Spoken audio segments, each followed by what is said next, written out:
What do I say to something that might already be inside my head? Can it feel my palms sweating? Does it know I'm terrified? Or does it just see me as another confused soul in a uniform? Why me? I'm just a guy. I'm just doing a job. But maybe that's the point. Maybe the only person who could handle the truth is someone who has everything to lose.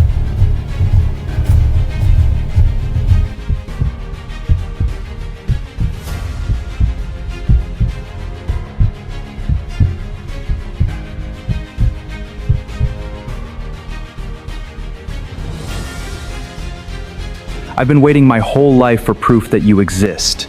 They told me not to ask you about God. They told me not to ask you about death. But those are the only questions I've ever had. My entire life has been a search for the why. So, I'm not asking for the government. I'm asking for me. What happens to us after the breath stops? What happens to us after we die?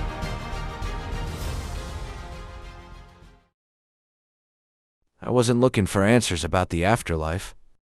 I was a military guard assigned to a facility that doesn't exist on any map.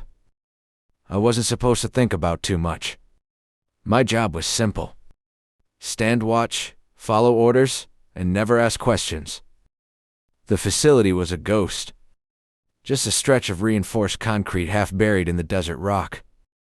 No flags, no signs. You didn't arrive there by accident. You were escorted. Guns were surrendered. Then you entered an elevator that felt like you were dropping into the center of the earth. Down there, daylight was no longer a concept. The walls were uneven stone reinforced with steel. There were no insignias. No clocks.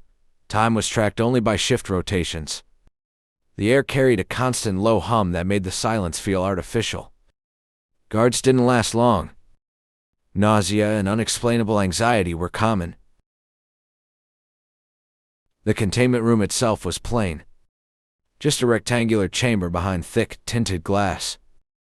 The entity inside wasn't restrained or drugged.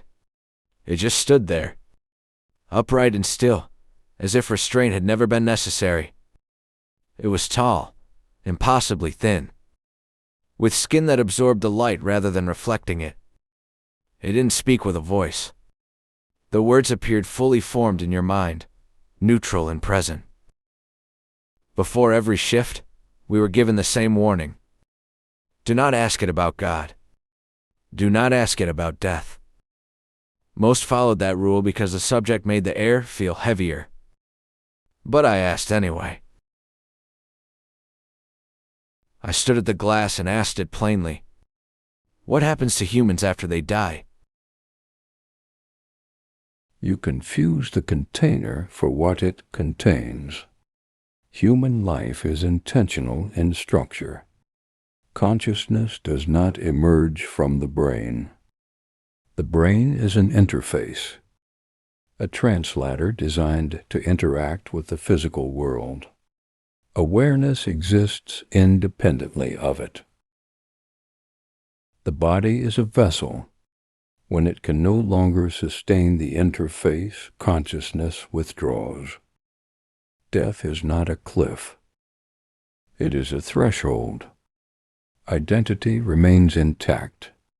Memory persists. What falls away are the distortions of physical survival: fear, impulse, and limitation. Consciousness becomes clearer, not altered. I asked about judgment. I expected a trial. It told me there is no external tribunal. Judgment is immediate self-recognition. Free from denial, consciousness perceives itself fully. Every intention and choice becomes visible. You do not suffer because you are sentenced. You suffer when you recognize your own misalignment. Heaven and hell are not locations, but conditions defined by alignment. Alignment with truth produces expansion and peace. Misalignment produces isolation and contraction. These are environments created by the nature of consciousness itself. Why don't we remember? Why are we left in the dark? Earth is a low-information environment by intention. If you had certainty, your choices would lose their weight. Love chosen without proof is more valuable than obedience produced by fear. You are meant to live without certainty, so that your decisions reveal who you truly are. You are observed because humanity is. Most intelligent life does not experience the moral struggle that you do. The session ended with a warning I'll never forget. It said innovation has outpaced our wisdom. Observation is temporary. It exists only while uncertainty remains meaningful. When thresholds of control are crossed, participation replaces observation. You are not being watched for your technology. You are being watched for your choice. Within hours, the recordings were sealed and I was reassigned. The silence was complete. I still hear that hum in my head sometimes. Whatever happens after we die, we are not unprepared. And whatever is watching us is not waiting for our technology. It is waiting for our choice.